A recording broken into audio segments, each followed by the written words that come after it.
السلام علیکم ورحمۃ اللہ وبرکاتہ۔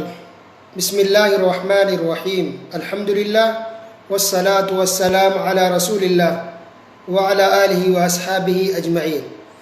محترم سامعین کرام، آج بروز اتوار 18 محرم الحرام 1442 ہجری مطابق 6 سپٹمبر 2020 ہے۔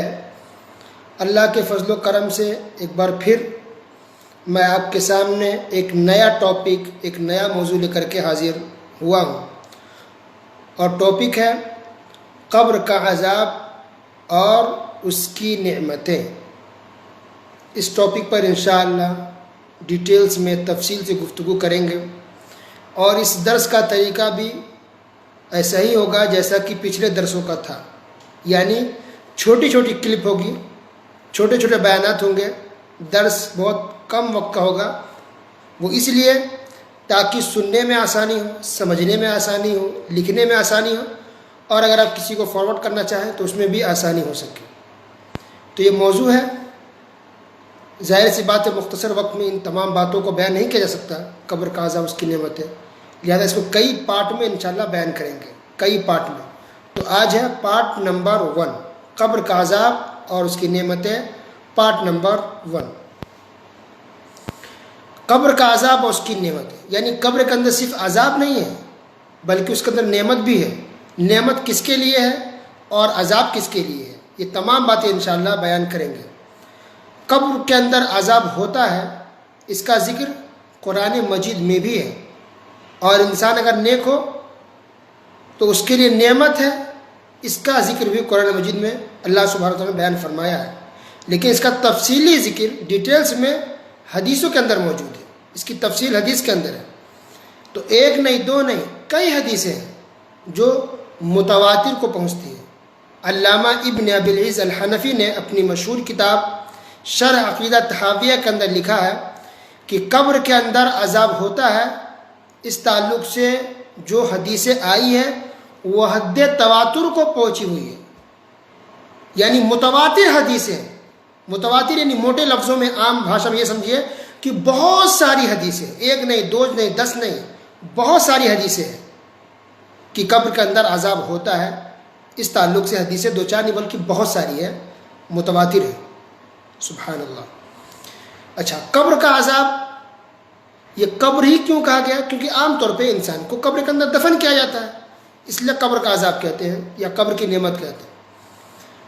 اس کا مطلب یہ نہیں ہے کہ جن کو قبر میں دفن کیا جائے گا بس اسی سے حساب و کتاب ہوگا، باقی جو لوگ ڈوب کے مثلا مر گئے تو اس کا کیا ہوگا، نہیں، وہ بھی سیم اسی حکم ہے جس حکم میں وہ ہے جس شخص کو قبر میں دفن کیا جائے۔ یعنی اگر کوئی انسان ڈوب کے مر جائے، سیلاب میں بہہ جائے، یا کسی کو جلا دیا جائے، بلکہ کچھ دھرم کے لوگ جلا بھی دیتے ہیں، مثلا ہندوؤں کے اندر میت کو، مردے کو وہ جلا دیتے ہیں، خاک ہو جاتی ہے، راکھ بن جاتا ہے، تو کیا اس کا حساب و کتاب نہیں ہوگا؟ ہوگا، اسی طرح سے جس طرح کہ عام انسان کا ہوتا ہے۔ تو اگرچہ انسان کو جلا کے راکھ بنا دیا گیا، یا الیکٹرک شاک لگا کے جلا دیا گیا، یا انسان فلائٹ میں اوپر ہی جل کے اڑ گیا، یا بم سے کسی کو اڑا دیا گیا، یا ڈوب کے مر گیا، یا پرندوں نے یا جانوروں نے چیر چیر کر کھا لیا، ہوتا ہے جنگل میں کہیں گم ہو گیا، شیر نے کھا لیا، تو انسان کی موت کہیں بھی ہو، کسی بھی طریقے سے ہو، اور اس کا دنیا میں جو بھی انسان انجام کرے، اس کے ساتھ سلوک کرے، کچھ بھی ہو، لیکن سب کو اللہ تعالیٰ دوبارہ زندہ کرتا ہے، اور فرشتے اس سے سوال و جواب کرتے ہیں۔ اگر انسان ہے، اچھا ہے، نیک ہے، تو اللہ کی نعمت میں ہوگا، سکون سے ہوگا۔ انسان گنہگار ہے تو اس کے ساتھ عذاب کا معاملہ ہوگا، اگر کافر ہے تو ہر حال میں اس کو عذاب ہے۔ تو یہ تصور سمجھیے، تصور یہی ہے کہ قبر میں اندر دفن کریں یا نہ کریں، جو بھی انسان کا معاملہ ہو اس کو اس مرحلے سے گزرنا ہوگا۔ تو اصل میں اس زندگی کو برزخ کی زندگی کہتے ہیں، برزخ، بارہ زاخا، برزخ، یعنی ہم ابھی دنیا میں، اس کو دنیا کی زندگی، اور ایک آخرت آنے والی، یعنی قیامت آئے گی، قیامت قائم ہونا ہے، پھر جنت اور جہنم کا فیصلہ ہوگا، جنتی جنت میں جائیں گے اور جہنمی جہنم میں جائیں گے، تو آخرت ہو گئی وہ، اور ابھی دنیا ہے۔ تو یہ دنیا اور آخرت کے بیچ کا جو مرحلہ، جو ٹائمنگ ہے، جو زندگی اس کو کہتے ہیں برزخ کی زندگی. تو آدم علیہ السلام سے لے کر اب تک کتنے پیغمبر، نبی، اچھے نیک لوگ، مسلمان یا کافر، فرعون، جو بھی کچھ ہے سب آیا، سب آئے، سب کا انتقال ہوا، سب وفات پایا، جو کچھ ہوا. تو جو وفات پا گئے اس کی برزخ کی زندگی شروع ہو گئی. وہ بھی کہاں ہے؟ نہ کوئی نیک جنت میں ابھی گیا ہے اور نہ کوئی گنہگار ابھی جہنم میں گیا ہے، ابھی سب قبر میں ہے، یعنی برزخ کی زندگی میں ہے سب کے سب. ابھی ہم لوگ کو بھی برزخ کی زندگی سے گزرنا ہوگا. تو قیامت آنے سے پہلے جس کا بھی انتقال ہو گیا یا ہوگا ان سب کو برزخ کی زندگی میں رہنا ہوتا ہے. تو وہ اسی برزخ کی زندگی کو قبر کی زندگی کہتے ہیں. تو آپ قبر کہہ لیں یا برزخ کی زندگی کہہ لیں. تو برزخ کا لفظ تو حدیث میں بھی استعمال ہوا، قرآن میں بھی استعمال ہوا ہے. مثال کے طور پر سورہ مومنون آیت نمبر 100، اعوذ باللہ من الشیطان الرجیم، لعلی اعمل صالحا فیما ترکت کلا انہا کلمۃ هو قائلها ومن ورائهم برزخ الى یوم یبعثون.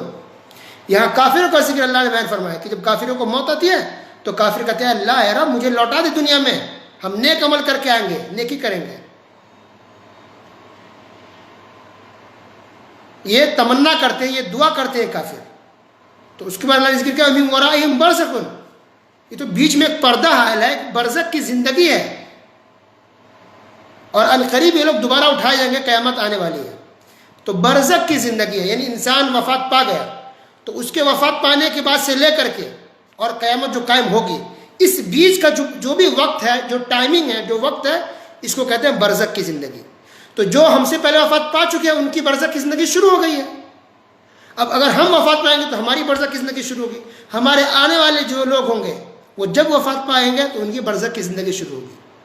تو ایک دنیا کی زندگی ہے، ایک آخرت کی زندگی ہے، اور ان دونوں کے بیچ میں جو وقت ہے اس کو برزخ کی زندگی کہتے ہیں. تو برزخ کی زندگی وہ الگ ہی دنیا ہے، اس کا علم غیب سے ہے. اللہ نے یا اس کے رسول صلی اللہ علیہ وسلم نے جو باتیں بیان فرمائی ہے وہی ہمیں پتہ ہے، ہم اپنی عقل سے کچھ معلوم نہیں کر سکتے. تو برزخ کی زندگی میں کیا کیا ہوتا ہے، ان قبر میں کیا ہوگا یا کیا ہو سکتا ہے، وہ ساری ڈیٹیلز سبحان اللہ قرآن حدیث کی روشنی میں آپ کو بیان کریں گے. وہ باتیں نہیں جو لوگوں میں مشہور ہیں، بہت سی چیزیں غلط مشہور ہیں، یا یوٹیوب پہ بہت سے لوگوں نے غلط باتیں ڈالی ہیں، کچھ صحیح بھی ہے کچھ غلط بھی ہے، لیکن انشاءاللہ ہم بیان کریں گے وہ باتیں جو پروف ہے، جو صحیح حدیث سے ثابت ہے، جو قرآن سے ثابت ہے انشاءاللہ. تو آج کے لیے بس اتنا ہی، باقی باتیں انشاءاللہ اگلے درسوں میں سنیں گے. وصلی اللہ علی نبینا محمد وعلی آلہ وصحبہ اجمعین، والسلام علیکم ورحمۃ اللہ